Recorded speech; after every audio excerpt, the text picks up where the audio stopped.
Selamat pagi semuanya. Assalamualaikum warahmatullahi wabarakatuh. Sambil menghangatkan badan pagi ini di salah satu pojok loteng rumah saya ingin berbagi cerita tentang api ya. Ya, sebut saja ini kultum yang lebih panjang tentang sebut saja material science.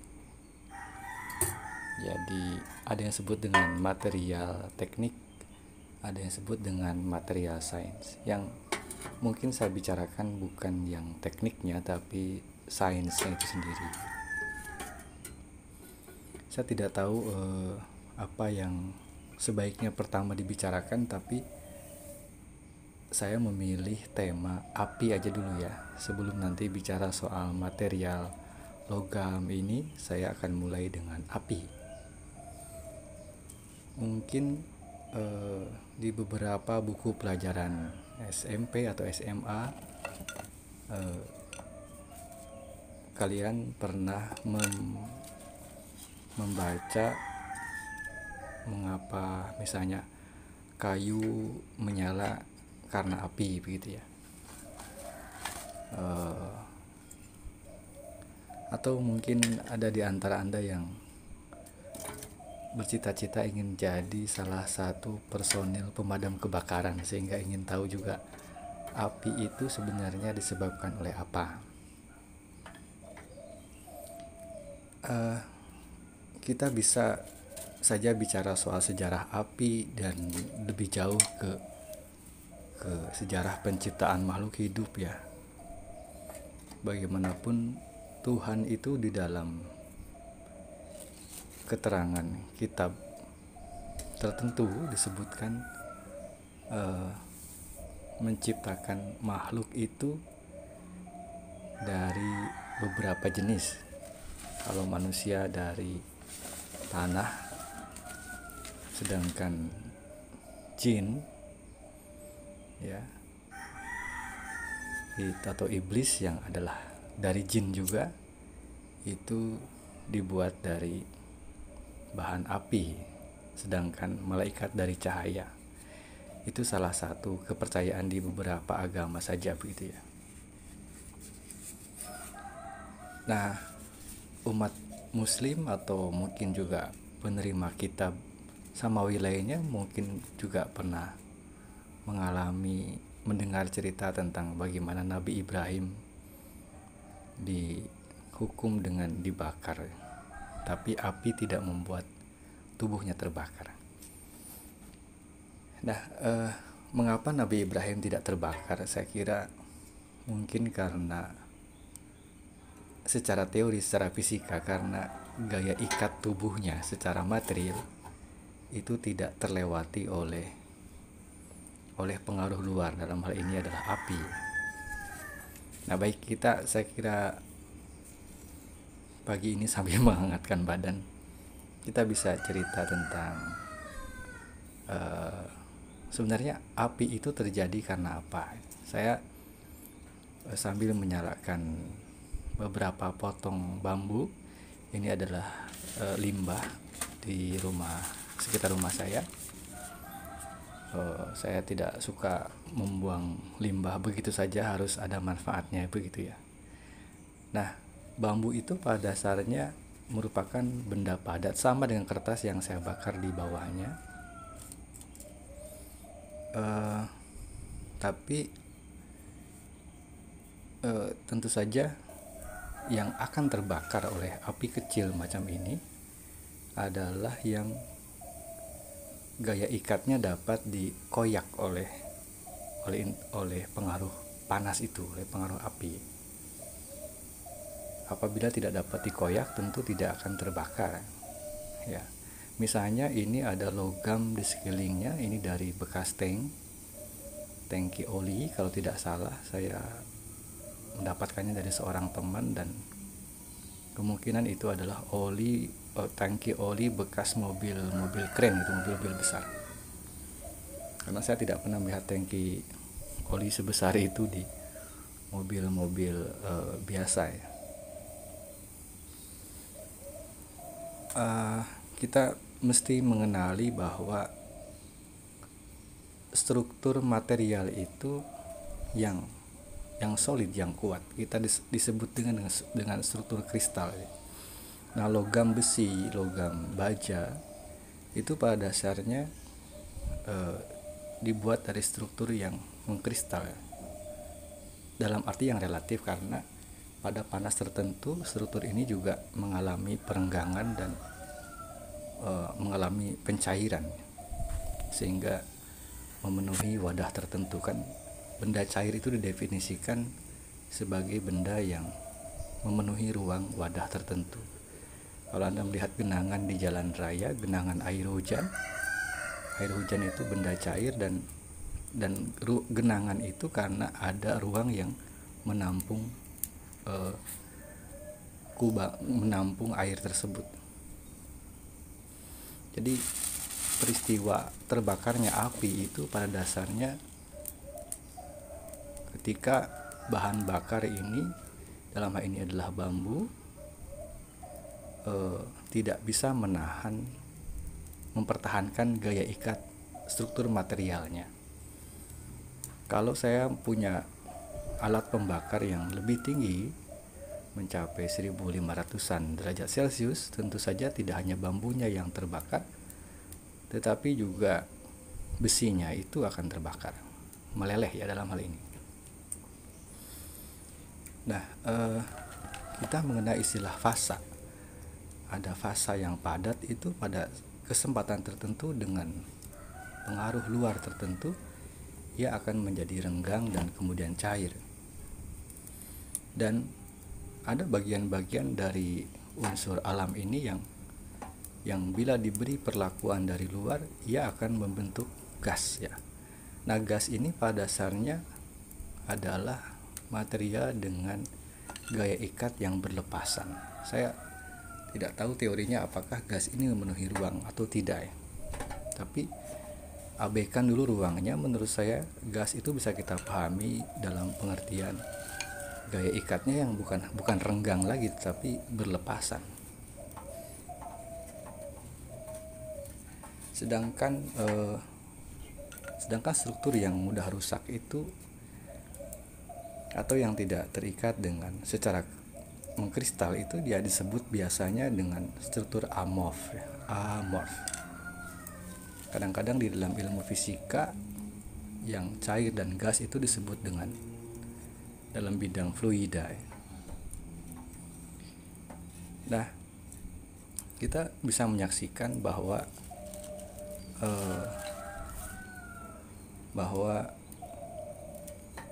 bukan api sebenarnya yang menyebabkan bambu itu terbakar gitu ya, tetapi adalah panasnya. Karena itu kalau kita bisa menciptakan alat pemanas selain api, ya tetap saja bambu itu akan terbakar. Kertas juga sama, daun juga sama gitu. Besi juga sama. Saya tidak bisa bayangkan di perusahaan peleburan besi baja ada tungku dari bambu, dari kayu, dari bahan-bahan kayu untuk meleburkan biji besi. Tidak, tentu saja. Yang harus kita bayangkan adalah panasnya yang dibutuhkan. Jadi nah, apabila panas ini melebihi gaya ikat bahan bakarnya, maka bahan bakar ini akan saling merenggangkan molekul-molekulnya, ikatan molekulnya. Maka terjadilah proses pembakaran begitu. Biasanya para pemadam kebakaran diperkenalkan dengan teori segitiga api. Ini maksudnya segitiga api itu ini. Api itu terjadi atau kebakaran dalam pengertian mereka tercipta karena ada unsur tiga. Ada oksigen, ada bahan bakar, dan ada api. Ada panas gitu. Ada bahan bakar, ada oksigen, ada panas. Jadi kalau panasnya diputus maka tidak ada api, atau bahan bakarnya hilang ya tidak ada api. Oksigen tidak ada juga tidak ada api begitu. Karenanya beberapa apar itu alat pemadam api ringan, itu botol tangki apar yang biasa disemburkan di pom bensin, itu disebut apar. Itu singkatan sebenarnya dari alat pemadam api ringan. Itu biasanya dibuat dari CO2 atau dari foam, dari busa, dari air, dari apa saja yang kira-kira bisa memutuskan eh, interaksi tiga material penyebab api: oksigen, eh, bahan bakarnya, serta apinya itu sendiri. Nah, ini Anda juga bisa melihat ada yang disebut dengan pengalaman anisotropik dalam pembakaran, peristiwa terbakarnya benda-benda padat. Maksudnya adalah bahwa ya saya sendiri tidak pernah bisa membayangkan ada benda yang isotropik, yakni yang apabila titik masanya itu mengalami pemanasan, maka titik-titik struktur tetangganya yang terdekat akan mengalami pemanasan yang serempak dengan titik tersebut. Itu namanya isotropik. Tapi tentu di dalam peristiwa terbakarnya benda-benda, terbakarnya bahan-bahan padat tertentu, yang terjadi adalah suatu proses anisotropik, ya, karena dipengaruhi oleh bentuk bahan yang berbeda, ukuran yang berbeda, serta ruang yang berbeda. Perhatikan bahwa ada bagian pojokan tungku ini itu di paling dalam itu tentu lebih panas, karena saya di situ juga membuat jalur cerobong asap knalpot, sehingga sirkulasi api lebih ke arah pojok daripada ke depan ke arah saya. Nah, artinya proses api itu terbakar tidak serentak memanaskan material yang dibakarnya, tetapi terjadi secara random, secara acak saja. Ini peristiwa ini anisotropik. Ya sebenarnya saya lagi memasak liwet itu ya, tapi peristiwa-peristiwa sehari-hari ini sebenarnya adalah peristiwa saintik, ya, peristiwa yang selain mendekatkan kita pada pemahaman tentang material, juga mendekatkan kita pada wawasan atau pemahaman bahan, ya, yang kita biasa dikenal dengan istilah material science. Ya, apalagi yang bisa kita lihat dalam peristiwa ini? Pertama, saya kira tadi sudah kita bicara interaksi. Nah, ada yang dikenal dengan istilah perubahan orde 1, perubahan orde 2, dan perubahan pada tingkat-tingkat yang lebih rumit. Material yang terbakar itu sebenarnya secara awal, pada saat saya tadi menyalakan kertas, kemudian membakar serpihan bambu tadi, sebenarnya itu adalah orde pertama, karena bisa dibayangkan bahwa aksi yang saya berikan terhadap bambu tadi, aksi api, itu sebenarnya tidak memberi efek balik terhadap kertasnya, ya. Jadi pertama-tama langkahnya begitu. Itu disebut orde pertama, sifatnya linear. Jadi itu bersifat langsung dari kertas ke api, ke bahan bakar bambu. Tapi sebenarnya ketika bambu itu menyala, ada timbal balik, ada reaksi dari api di bambu terhadap kertas. Perhatikan tadi, kalau Anda ulang lagi, bahwa kertas tadi menyala menjadi lebih cepat karena api yang menyala di bambu juga membantu pembakaran balik terhadap kertas. Besaran aksi dan reaksi ini konon menurut wawasan fisika tertentu sifatnya sama. Namun api terbakar ini bukan sekedar peristiwa orde 1 dan orde 2. Orde 2 itu adalah orde aksi reaksi tadi yang sama, tetapi juga harus dibayangkan sebagai satu reaksi berantai, karena Anda melihat di sini kayu menghasilkan debu, menghasilkan abu, menghasilkan asap. Ada proses perubahan fisika, juga terjadi proses perubahan kimia, ya. Kimia tentu dalam hal ini bukan kimia dalam arti cair, ya, meskipun ada cairan yang menguap, ya. Karena kayu-kayu itu kan dalam ilmu biologi memiliki selulosa dan juga pembuluh kapiler yang masih menyimpan air, baik itu semasa dia masih hidup maupun ketika dia sudah dipotong dan tergeletak, dia masih aktif menyerap embun atau hujan ya, atau uap air di sekelilingnya. Uh, kalau kita amati secara spektroskopi ya, dengan teknologi tertentu ya, saya tidak punya alatnya, tapi bisa kita bayangkan dengan imajinasi saja. Proses api terbakar ini tentu mengandung perubahan gaya ya. Di dalam hal ini ada yang disebut dengan translasi, di mana tentu di dalam ruang yang mikroskopik, yang di ruang yang sangat kecil, atom-atom itu mengalami translasi, mengalami perubahan dari titik A ke titik B, sehingga kita bisa membayangkan vektornya di dalam sumbu kartesian. Ya, perubahan panas dalam hal ini itu adalah suatu translasi ya. Ya, maksudnya translasi yang mudah tentu bisa dibayangkan pada titik massa yang bergerak seperti kendaraan misalnya di jalan. Dan pada tahap tertentu sebenarnya tidak hanya gerak tapi juga percepatan, karena kita bisa memberikan pengaruh lain, misalnya hembusan angin meniup dengan selongsong bambu, memberikan blower sehingga api pemanasan dipercepat. Tapi bersamaan dengan itu, coba Anda lihat sebenarnya ada dunia di dalam bambu, di dalam arang, di dalam api itu sendiri yang saya kira merupakan geraknya rotasi ya. Cuma kita tidak bisa melihatnya. Rotasi yang dimaksud menurut saya ini berbasis pada koordinat atau sumbu tertentu yang sifatnya akan aus ya.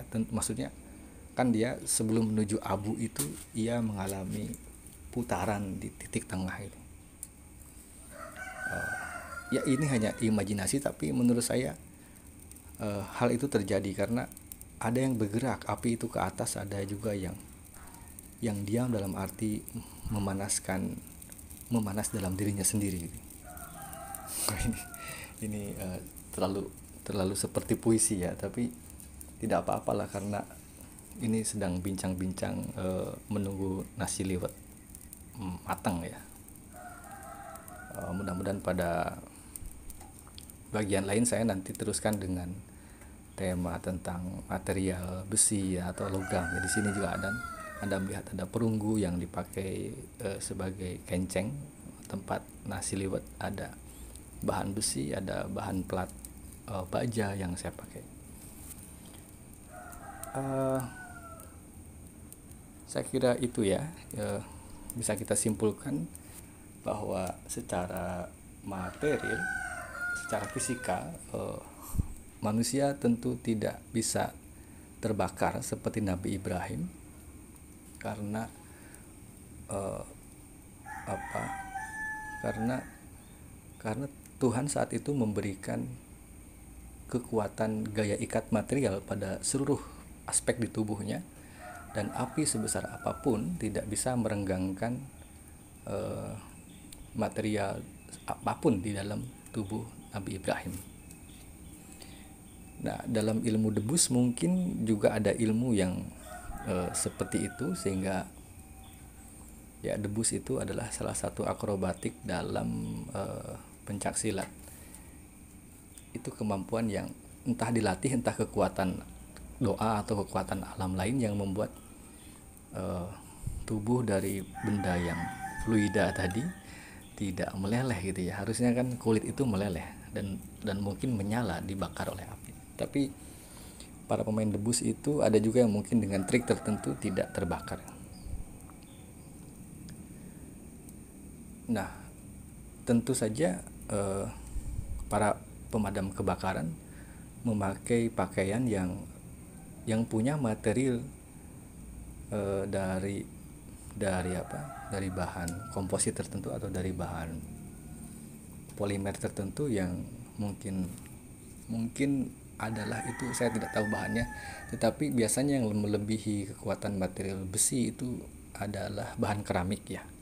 Nanti ada bagian berikutnya kita bicara soal keramik. Nah, pakaian-pakaian tersebut tidak terlampaui oleh panasnya oleh unsur panas yang seharusnya membuat bahan-bahan biasa terbakar, seperti kulit kita gitu ya, daging kita, tulang kita. Baik, saya kira nanti kita teruskan dengan ceramah bukan ceramah ya, dengan bincang-bincang tentang performance materi ya, tentang struktur materi, tentang apa saja, karena ya saya punya pekerjaan mengajar filsafat sains. Filsafat itu kata Louis Oakeshott tidak mengajarkan Anda cara membuat roti gitu ya. Tetapi saya salah satu orang yang menghayati salah satu kegunaan filsafat, iya, sangat membantu pemahaman atau sangat membantu apresiasi saya terhadap fenomena sehari-hari. Saya bisa memahami api, saya bisa memahami kayu, saya bisa memahami keramik, saya bisa memahami polimer, saya bisa memahami apalagi material gas dan lain-lain. Itu karena kecintaan saya pada filsafat, juga pada sains itu sendiri. Dan Anda belajar filsafat atau belajar sains mestinya juga bisa mengapresiasi hidup, sehingga dengan cara itu sebenarnya kita bisa bersyukur terhadap Tuhan Yang Maha Esa. Ya, mengapa orang berilmu itu ditinggikan derajatnya? Karena zikirnya berbeda gitu ya, memahami alam ini berbeda, sehingga mengagumi Tuhan dengan cara yang luar biasa, dengan berbeda pula gitu. Berbeda dengan orang awam yang mungkin memahami api sebagai peristiwa ya api saja begitu ya. Padahal begitu rumitnya atau begitu berantainya proses yang terjadi di dalam